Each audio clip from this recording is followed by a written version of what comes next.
On parle de handicap invisible, c'est 10 millions de personnes en France et pouvoir justement se reconstruire. Et donc je pense au travers de mon livre, c'est ce que je montre.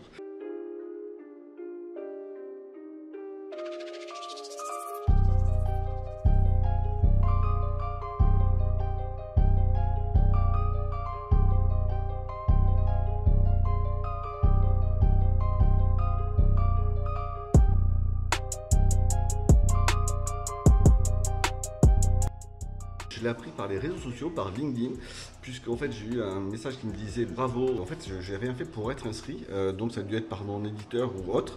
Et c'est avec une grande émotion que j'ai appris que j'étais dans les nominés de cette année. J'espère que ça va pouvoir faire des ventes du livre, pas pour moi, mais pour les nouveaux patients, pas que ceux atteints de la maladie NOHL, mais ceux qui sont atteints aussi d'autres maladies, que ce soit visuelles, auditives, etc. En fait, je l'ai fait aussi en audio, parce que forcément, il y a les malvoyants et non-voyants, et donc j'ai déjà fait en audio.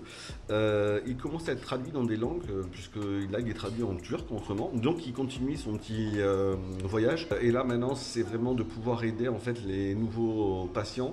J'essaie d'apporter tout mon soutien aussi à la génie génétique, etc., avec des échanges avec les autres associations italiennes, espagnoles, etc., pour élargir en fait ce panel-là. Et je sais que j'ai beaucoup de demandes pour être traduit en anglais.